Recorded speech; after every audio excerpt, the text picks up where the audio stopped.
हम प्रोबेबिलिटी का आखिरी chapter binomial distribution of probability discuss कर रहे हैं। इस चैप्टर से कुछ रिलेटेड टर्म्स है जिसे बाइनोमियल ट्रायल्स ये सब को मैं डिफाइन कर रहा हूँ और उसके बाद मैं क्वेश्चन सॉल्व करूँगा। तो कह रहा है कि बाइनोमियल ट्रायल्स क्या होता है।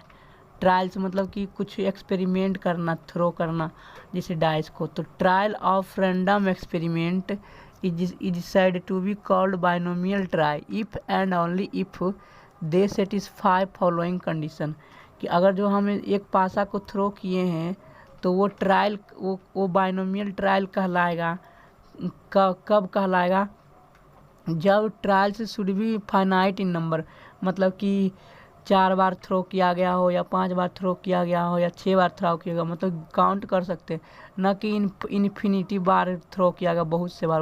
उतना बार नहीं, जितना बार किया जाए, जितना बार थ्रो किया जाए या ट्रायल किया जाए, ताकि हम उसे गिन सके 25, 12 बार या 13 बार इस तरह से। तो पहला कंडीशन ये हो गया कि फाइनाइट इन नंबर होना चाहिए ट्रायल से। दूसरा कंडीशन है कि जब हम ट्रायल्स करते हैं तो एक दूसरे से इंडिपेंडेंट होना चाहिए, या कुछ भी हो, जैसे कि 52 कार्ड से मैं कार्ड ड्रॉ करता हूँ, 2 कार्ड्स ड्रॉ करता हूँ और उसमें से बोलेगा कि क्या दो 5 आएगा तो उसका क्या प्रोबेबिलिटी है। तो इंडिपेंडेंट होना चाहिए, क्योंकि अगर जो हम ये पहला कार्ड निकाल दिए फिर उसमें अगर जो नहीं डालेंगे तो दूसरी बार का प्रोबेबिलिटी और पहली बार का प्रोबेबिलिटी दोनों बदल जाएगा, अलग होता है। वैसा नहीं होना चाहिए, ये भी कंडीशन है बाइनोमियल ट्राई होने के लिए। तो कह रहा है कि trials should be independent of each other, दोनों से इंडिपेंडेंट होना चाहिए। ठीक, फिर इसी प्रकार कह रहा है कि each trial has 2 outcomes, success और फेलियर। जितना भी मैंने एक्सपेरिमेंट मतलब करूँगा और ट्रायल्स करूँगा, थ्रो करूँगा, तो उसमें से 2 ही आउटकम आना चाहिए, एक तो सक्सेस और दूसरा फेलियर।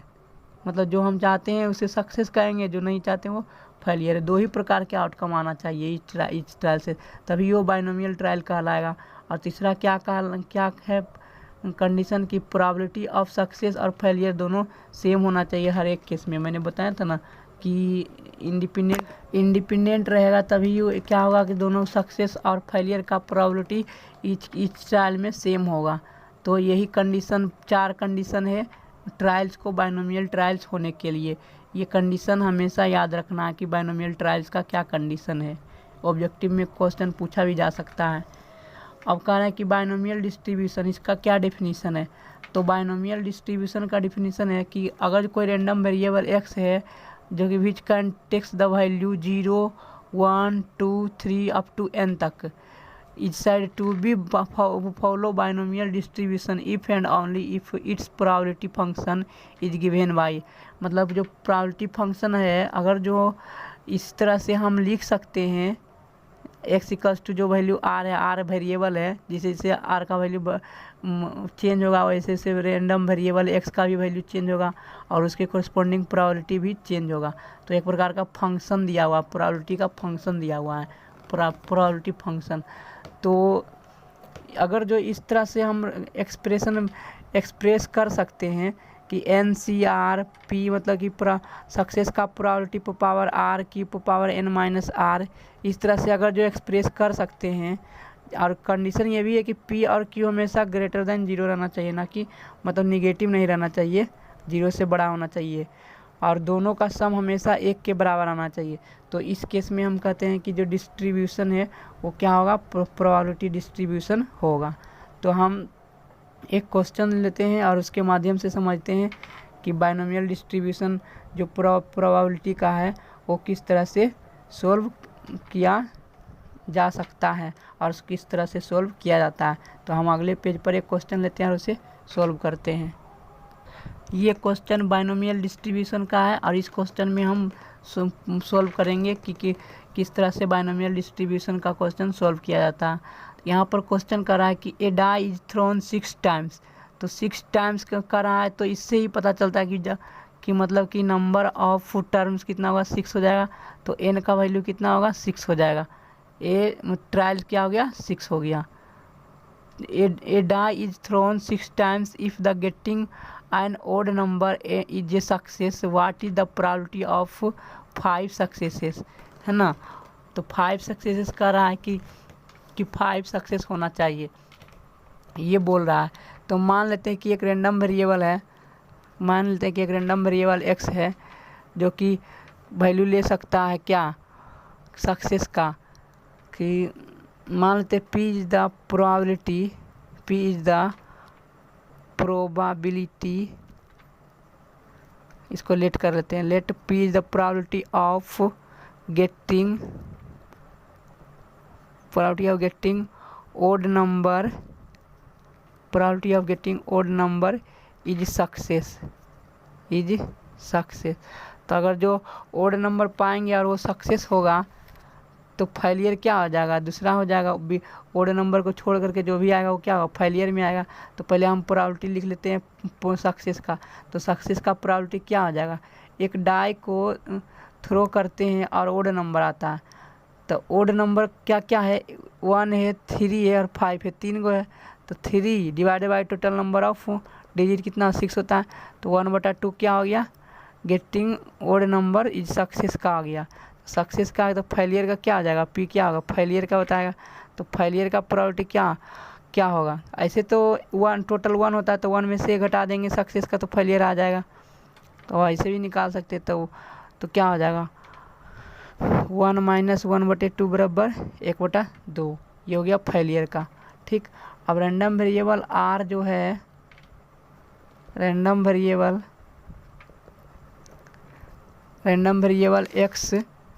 एक्स क्या क्या वैल्यू ले सकता है, एक्स ले सकता है वैल्यू कि मतलब कि वो ओड नंबर, मतलब कि जब मैंने 6 बार थ्रो किया डाई को, तो हो सकता है कि 6 बार में से 6 बार में किसी भी बार ओड नंबर नहीं आया होगा, हर बार इवेन नंबर आया होगा, 6 बार इवेन नंबर आया होगा, एक बार भी 6 नहीं आया होगा, मतलब ओड नंबर नहीं आया होगा। तो 0 बार वो हो गया कि नंबर ऑफ ओड नंबर पाने का क्या हो गया, कितना बार हो गया, तो 0 हो गया। और हो सकता है कि 6 बार में से एक बार आया होगा ओड नंबर, तभी सक्सेस कहलाएगा ना। या हो सकता है कि ओड नंबर 2 बार आया होगा 6 बार जब मैंने थ्रो किया डाई को, तो या हो सकता है 3 बार आया होगा। तो इस तरह से 5 या तो 6 के बाद 6वें तक 6 से 6 बार का 6 बार भी आ गया होगा ओड नंबर, ये हो गया एक्स का वैल्यू हो जाएगा। तो हम क्या प्रायोरिटी पहला क्वेश्चन सोल्व करते हैं। पहला क्वेश्चन क्या है, 5 सक्सेसेस, तो 5 सक्सेस के मतलब probability of X equals to 5 success, मतलब 5 बार आना चाहिए, 5 बार ओड नंबर आना चाहिए, तभी ना 5 सक्सेस होगा। जब जब ओड नंबर आएगा थ्रो करेंगे डाई को ऊपर में थ्रो करेंगे और ओड नंबर आएगा तो वो सक्सेस में कहलाएगा। तो प्रोबेबिलिटी ऑफ गेटिंग 5 सक्सेसेस मतलब कि probability of getting 5 times odd number on the throw of die. तो क्या हो जाएगा, NCR होता है P⁴R इंटू Q⁴N-R, ये फार्मूला होता है।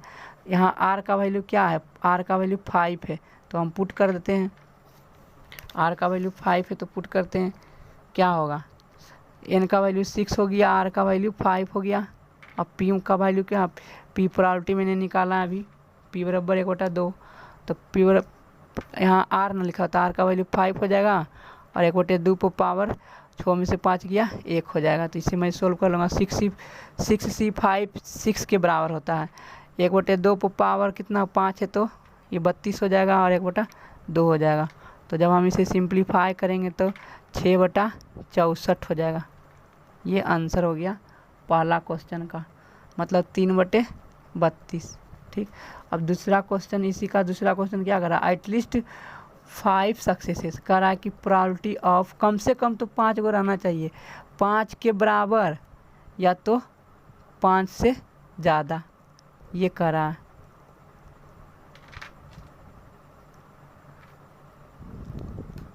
एटलीस्ट कम से कम 5 होना चाहिए, 5 से ज़्यादा ही होना चाहिए। तो क्या होगा, एक्स का वैल्यू जो वैल्यू होगा वो कम से कम 5 या 5 से ज़्यादा रहना चाहिए, है ना। ये कर रहा है probability of x greater than और इक्वल्स टू क्या होगा 5 होगा, मतलब 5 या 5 से ज़्यादा होना चाहिए, ये पूछ रहा है। तो इसे हम क्या करेंगे, इसको हम ऐसे रिवर्स में लिख सकते हैं, ऐसे तो दो वो हो जाएगा, probability of x equals to 5 and plus probability of x equals to 6, और तो कुछ होगा ही नहीं। ठीक, तो हम इसे लिख सकते हैं दोनों का प्रोबेबिलिटी। तो क्या होगा 6c5, क्योंकि r का वैल्यू ये होता है, p का वैल्यू क्या है 1/2 इंटू 1/2 होगा, क्योंकि 6 में से 5 की पावर 1 हो जाएगा इस पर, प्लस इसमें भी होगा 6c6 और 1/2 और 1/2 6 में से 6 गया 0। तो इसे हम सिंप्लीफाई करते हैं, 6c5 6 के बराबर होता है 1/32 गुना 1/2, ये हो गया। ये तो ये 6c6 1 के बराबर होगा और ये नीचे में 64 हो जाएगा, और किसी भी चीज़ पर पावर जब 0 होता है तो वो 1 के बराबर होता है।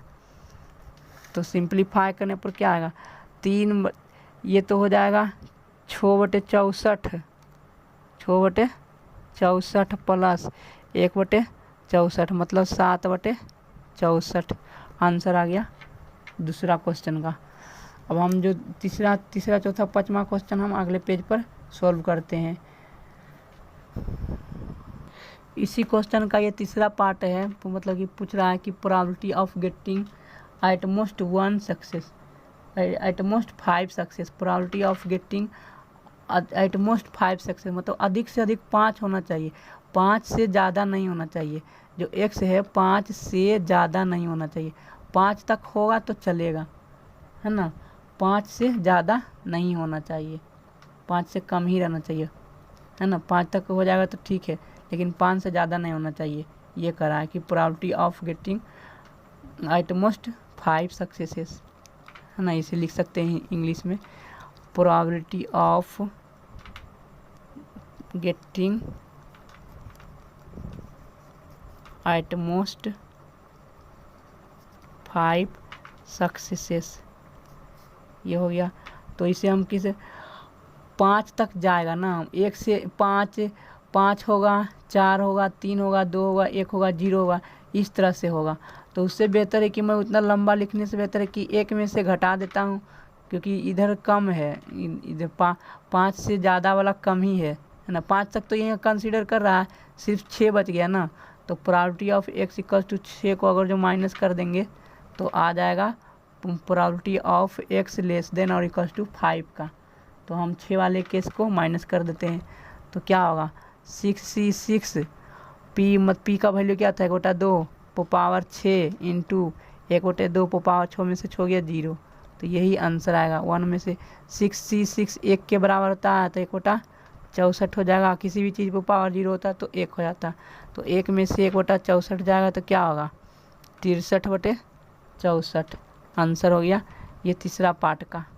क्योंकि अगर जो हम उस तरह से लिखेंगे तो बन जाएगा लेकिन लंबा हो जाएगा, इसलिए मैंने 1 में से माइनस कर दिया है कि 5 से बड़ा क्या 6 हो सकता है, 6 क्योंकि 6 बार ही उछाला गया था, डाई को थ्रो किया गया था। तो अब हम इसी क्वेश्चन का चौथा पार्ट क्या था, करा कि find the probability of getting at least 1 successes, कम से कम एक सक्सेस करा है कि एट लीस्ट 1 सक्सेस,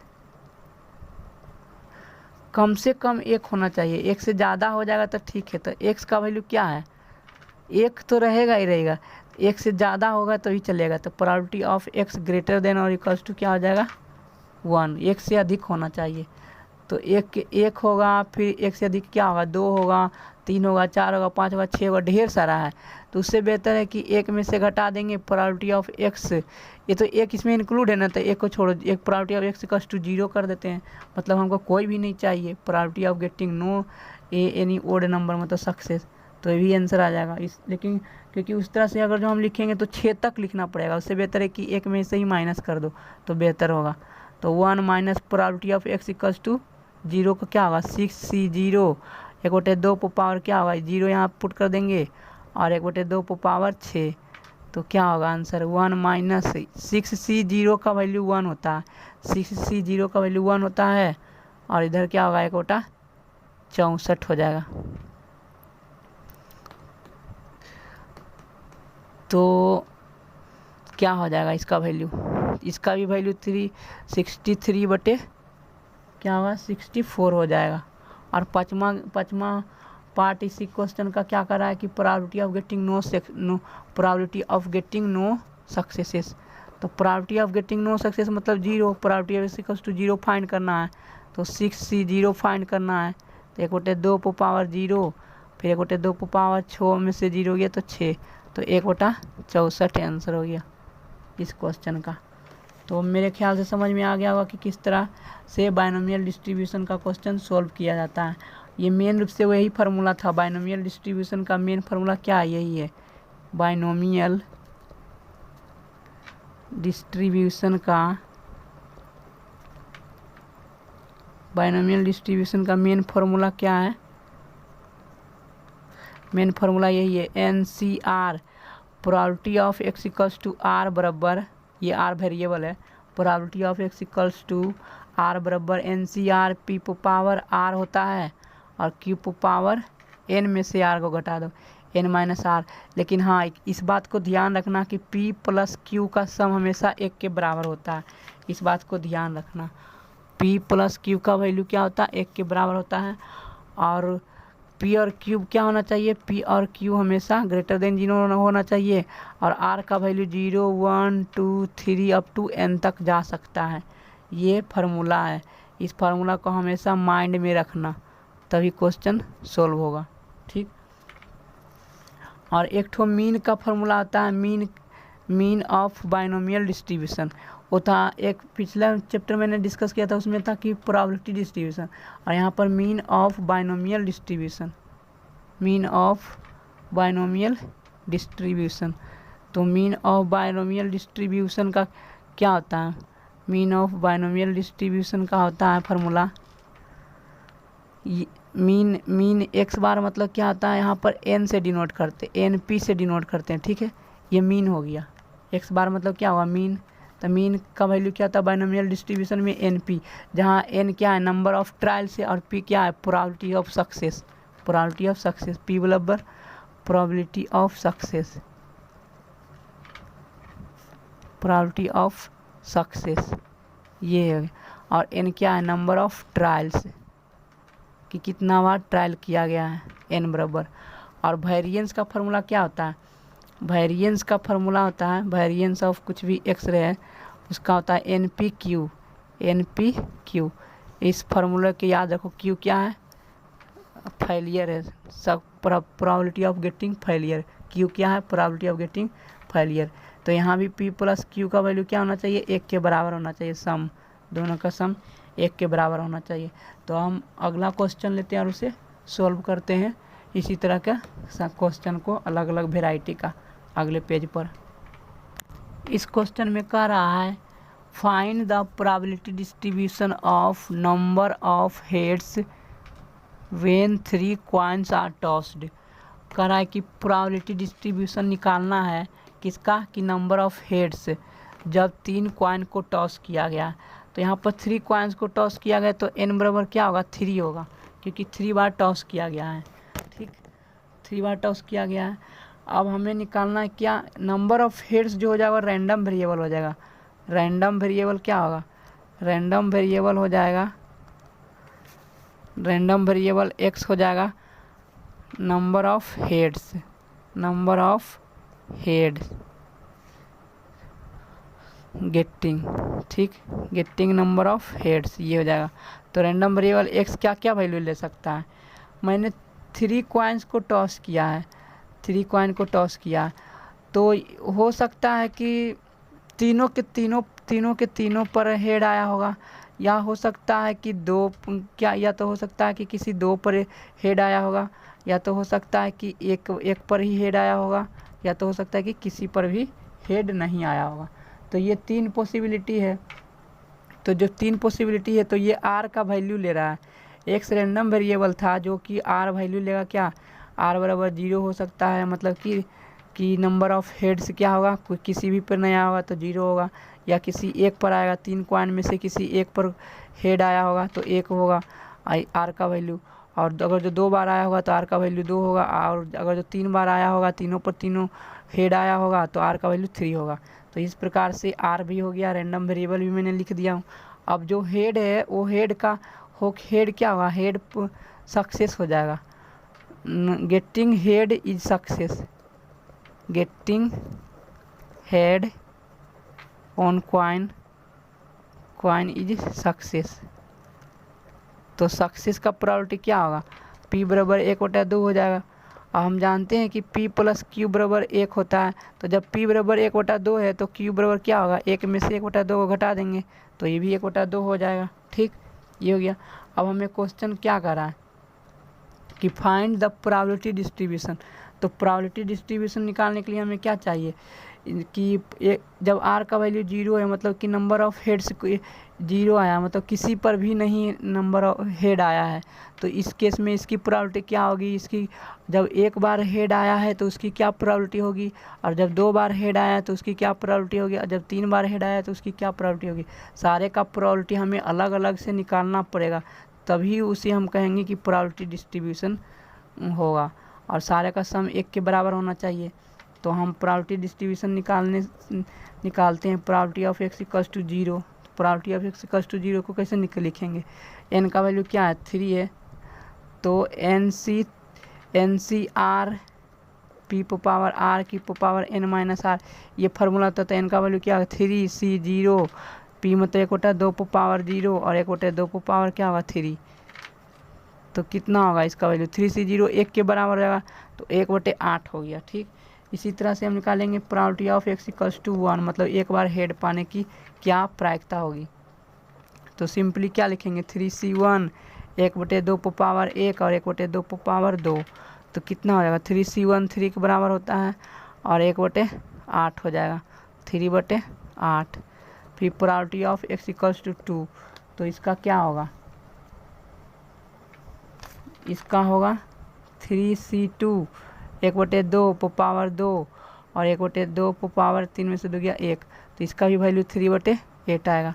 फिर probability of x equals to 3, तो probability of x equals to 3 क्या होगा 3C3 1/2 पावर 3 और 1/2 पावर 0, क्योंकि 3 में से 3 जाएगा तो 0, तो इसका भी वैल्यू क्या होगा 1/8 होगा, 8 आएगा। तो हम प्रोबेबिलिटी डिस्ट्रीब्यूशन लिख सकते हैं, प्रोबेबिलिटी डिस्ट्रीब्यूशन। प्रोबेबिलिटी डिस्ट्रीब्यूशन क्या होता है, एक बार x का वैल्यू आना चाहिए और उसके कोरस्पॉन्डिंग प्रोबेबिलिटी लिखना है, तो उसको क्या कहते हैं प्रोबेबिलिटी डिस्ट्रीब्यूशन। तो x का वैल्यू क्या है 0 1 2 3 और इसके कोरस्पॉन्डिंग x बराबर 0 का प्रोबेबिलिटी क्या है, x बराबर 0 का प्रोबेबिलिटी क्या है, x बराबर 0 का प्रोबेबिलिटी यहाँ पर 1/8 आया, तो 1/8 लिखेंगे, इसके कोरस्पॉन्डिंग 1/8 प्रोबेबिलिटी हो गया। और 1 का प्रोबेबिलिटी क्या है, probability of x equals to 1 का क्या 3/8, तो 3/8 और probability of x equals to 2 का भी 3/8 है। Probability of x equals to 3 का क्या है 1/8 है, तो ये क्या हो गया, ये हो गया प्रोबेबिलिटी डिस्ट्रीब्यूशन। अब हम एक और क्वेश्चन लेते हैं अगले टाइप्स का और उसे हम सॉल्व करते हैं अगले पेज पर। इस क्वेश्चन में कह रहा है कि probability of a man hitting a target is 1/4। तो प्रोबेबिलिटी दिया हुआ है कि हिटिंग इज टारगेट, तो हिटिंग टारगेट का प्रोबेबिलिटी दिया हुआ है, तो हम लिख लेंगे हिटिंग टारगेट क्या है 1/4। तो जब टारगेट को हिट करने का प्रोबेबिलिटी 1/4 है, तो क्यू मतलब कि नोट टारगेट को नहीं हिट करने का क्या प्रोबेबिलिटी होगा, नोट हिटिंग टारगेट, तो इसका प्रोबेबिलिटी क्या होगा 1 में से घटा देंगे नोट हिटिंग टारगेट, तो इसका क्या होगा 1 में से 1/4 को घटा देंगे, क्या होगा 3/4, ये क्या आ जाएगा नोट हिटिंग द टारगेट, ये हो गया। अब कह रहा है कि so that how many times, n का वैल्यू निकालना है कि how many times must he fire so that probability of his hitting at the target at least once is greater than 2/3, is greater than 2/3। करा कि probability of hitting the target at least 1, कम से कम एक बार तो hit करता ही है, एक बार से ज़्यादा ही करता है, लेकिन कम से कम अगर जो नहीं ज़्यादा कर पाएगा तो कम से कम वो एक बार तो करेगा ही करेगा, उससे ज़्यादा ही करता है। तो इसकी क्या प्रोबेबिलिटी दिया हुआ है ग्रेटर देन 2/3, 2/3 से ज़्यादा ही है इसकी प्रोबेबिलिटी, ये दिया हुआ है। तो probability of getting x greater than और इक्वल्स टू 1 तो क्या होगा, 3 बार इसे 3 क्या हिट किया गया है, ये दिया हुआ है। तो हम ये चेक करेंगे तो n का वैल्यू भी निकल जाएगा, तो हम n का वैल्यू भी देख लेंगे और ये भी देख लेंगे। ठीक है, तो हम फार्मूला अप्लाई करते हैं कि N C X greater than और इक्वल्स टू आर है, तो 1 से शुरू होगा, 0 से तो शुरू नहीं होगा, 1 से शुरू होगा और बढ़ाते चले जाएंगे। तो हम सबसे पहले आर लिखते हैं, N C R P power R Q power क्या होगा n माइनस आर, ये होता है ग्रेटर देन 2/3, ये फार्मूला होता है। तो हम p और q का वैल्यू पुट कर देते हैं। एन सी आर पी का वैल्यू कितना होता है 1/4 पावर r और q का पावर क्या है 3/4 पावर क्या होगा n माइनस आर, ये ग्रेटर देन होना चाहिए 2/3 से। तो ये 2/3 से बड़ा कब होगा, हम पुट करके देखते हैं यहाँ पर। तो पुट करेंगे तो क्या होगा 1/4 पुट कर दिए p का वैल्यू, q का वैल्यू क्या पुट करें 3/4। अब हमें इसे सिंप्लीफाई करना है, तो हम सिंप्लीफाई कैसे करेंगे, यहाँ तो r का वैल्यू क्या है, r का वैल्यू 1 है, तो r का वैल्यू 1 है और 1 से बड़ा है, तो r का वैल्यू क्या हो जाएगा, r का वैल्यू यहाँ पर 1 से लेकर के और n तक जाएगा। तो 1 से n तक जाएगा, उससे बेहतर है कि हम क्या करेंगे, एक में से घटा देते हैं कि एन सी 1 तक जा रहा है, 1 से शुरू हो रहा ना था, 1 से लेकर के n तक जा रहा है, तो 0 वाला केस तो छूट जाएगा, तो 0 वाला केस को ही माइनस कर देते हैं, तो एन सी 0 हो जाएगा और 1/4, तो 0 है तो यहाँ पर पावर 0 हो जाएगा 3/4, तो n में से 0 जाएगा तो क्या होगा, सिंपली n बचेगा, ग्रेटर देन 2/3 होना चाहिए। अब मैं इसे दाएं तरफ कर देता हूँ तो क्या होगा, और इसे 1 minus 2/3 should be greater than, और इसको मैं दाएं तरफ लाऊंगा तो क्या होगा, ये तो प्लस में हो जाएगा, एन सी 0 और किसी भी चीज़ पर पावर 0 होता है तो 1 के बराबर हो गया, तो 3/4 पर पावर n हो गया। ठीक, ये हो गया। अब 3 में से 1/3 ग्रेटर देन एन सी 0 का मान होता है, एन सी 0 का मान 1 होता है, तो 1 हो गया और 3/4 पर पावर n है।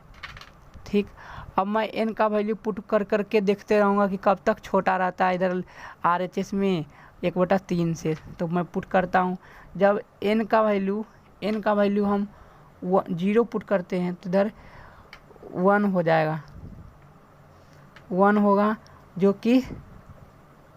कि बड़ा नहीं है, जो कि एक से बड़ा 1/3 नहीं है, तो वो गलत हो जाएगा। तो n इक्वल्स टू 0 नहीं हो पाएगा, n नॉट इक्वल्स टू 0 एक केस हो गया। जब n का वैल्यू 1 लेंगे, मतलब 1.3 का वैल्यू क्या है, 1.3 का वैल्यू लगभग में ये 0.333 है इस तरह से। ठीक है, और 3/4 का वैल्यू जब n इक्वल्स टू 1 रखेंगे तो 3/4 का वैल्यू क्या होगा 0.7 होगा, है ना। पुट n इक्वल्स टू 1 तो क्या होगा, पुट n का 3/4 बराबर 0.7 होगा 0.75, तो ये तो बड़ा हो रहा है, ये तो बड़ा होगा, तो ये भी पॉसिबल नहीं है। फिर 2 पुट करके देखेंगे, n इक्वल्स टू 2 पर क्या वैल्यू आएगा, n इक्वल्स टू 2 पर 9/16 ये आएगा 9/16, तो हम डिवाइड करेंगे तो क्या होगा 0.16 16 96, तो 5 आएगा लगभग में 5, तो ये भी नहीं पॉसिबल है। और n इक्वल्स टू 3 पर क्या होगा 3 3 होतिया 27/16 64, तो 64 से भागा देंगे 27 में तो क्या आएगा 6 18 6 चौक 24, 4 बार में 4 चौक 16 और 6 चौका 24 1 25, ये भी पॉसिबल है। 6 में से 5 गया 1, ये पॉसिबल है। 0.4 आ रहा है तो ये भी नहीं होगा क्योंकि बड़ा ही हो रहा है। तो n का वैल्यू क्या लेंगे 4 लेंगे, तो n का वैल्यू 4 लिखेंगे तो क्या होगा 81/4 चौक 16 चौका 16 16 256 हो जाएगा। तो 256 से भागा देंगे हम, 256 से भागा देंगे 81 में, तो कितना बार में लगेगा 0 दशमलव बदलिए, 25 तिया 75, 25 तिया 75, तो छोतिया 18 और 75 एक 76, तो 10 में से 8 गया 2, 10 में से 6 गया 4, 7 में 42 हो गया, तो 0, फिर कितना बार लगेगा, 25 दूना 50, एक बार लगेगा दूसरे। तो अब ये चौथी बार में क्या हो रहा है, चौथी बार में सेटिस्फाई हो रहा है, चौथी बार में सेटिस्फाई हो रहा है।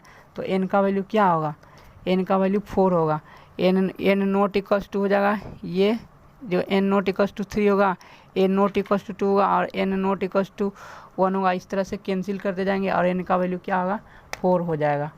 कि तो यहाँ पर हम क्या होगा कि how many times must he fire, तो कम से कम 4 बार हमें फायर करना चाहिए, कम से कम 4 बार। फिर 4 से ज़्यादा के लिए भी वैल्यू पुट, अब तो 4 के लिए सही हो गया, मतलब कि सेटिस्फाई हो गया, तो 5 के लिए भी सेटिस्फाई होगा। तो n का वैल्यू क्या होगा, n का वैल्यू 4 के लिए भी हो जाएगा, 5 के लिए भी हो जाएगा, 6 के लिए भी हो जाएगा और अप टू इन्फिनिटी तक किसी कोई भी वैल्यू लेंगे तो सेटिस्फाई कर जाएगा।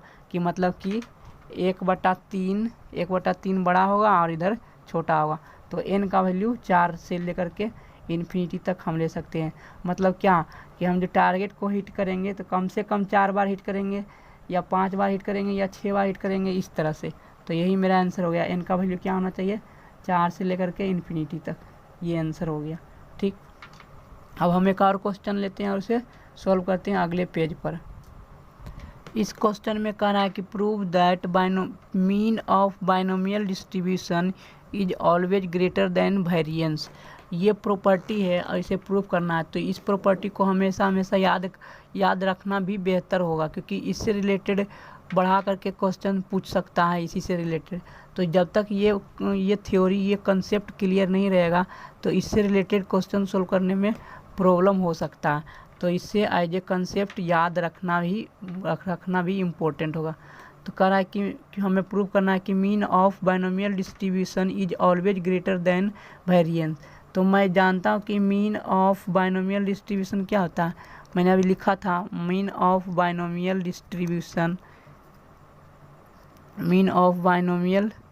Distribution is equal to NP, जहाँ n क्या है, नंबर ऑफ ट्रायल्स या नंबर ऑफ टाइम्स दैट है जमीन आई थ्रो, या कुछ भी कहीं जो एक्सपेरिमेंट करता हूँ जितना बार वो लिखा जाता है, ये n रैंडम एक्सपेरिमेंट।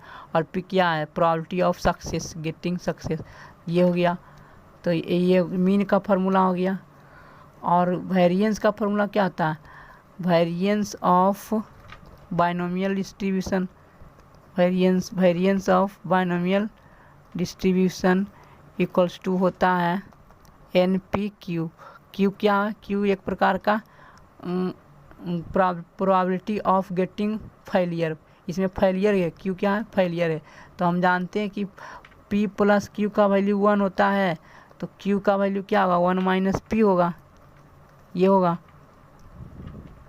वो Q का वैल्यू क्या होता है, 1 - P हो जाएगा। ठीक, तो अब हम देखते हैं दोनों को कंपैरिजन करके। ठीक है, तो हम NP को क्या लिख सकते हैं, NP Q को लिख सकते हैं ना, 1 - P लिख सकते हैं, Q को लिख सकते हैं 1 - P। ठीक, तो दोनों को मल्टीप्लाई कर देते हैं, तो ये NP हो गया और -NP²। ठीक, तो ये NP जो है वो क्या है, मीन है, NP क्या है, मीन है।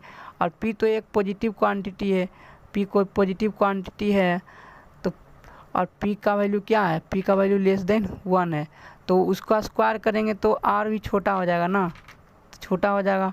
तो ये छोटा क्वांटिटी है और ये बड़ा क्वांटिटी है। और ऐसे भी हम देख रहे हैं कि मीन से कुछ ना कुछ घट रहा है, ये वेरिएंस, इधर वेरिएंस है और मीन में से कुछ समथिंग घटाने से क्या आ रहा है, वेरिएंस आ रहा है। तो इसका मतलब क्या, मीन जो है वो बड़ा है, मीन जो बड़ा है किससे, वेरिएंस से, ये बड़ा है। ठीक, यही ना समझ में आ रहा है कि क्योंकि हम मीन में से कुछ ना कुछ घटा रहे हैं पॉजिटिव क्वांटिटी को, इसका मतलब क्या है, मीन बड़ा है वेरिएंस से। और दूसरा क्वेश्चन में क्या करा है कि ए डाई इज थ्रोन 20 टाइम्स, तो तो 20 टाइम्स थ्रो करा तो n का वैल्यू क्या होगा 20 हो जाएगा। Getting a number greater than 4, तो getting a number greater than 4 तो x का वैल्यू क्या होगा 4 से बड़ा का प्रोबेबिलिटी होगा ना, तो प्रोबेबिलिटी क्या होगा गेटिंग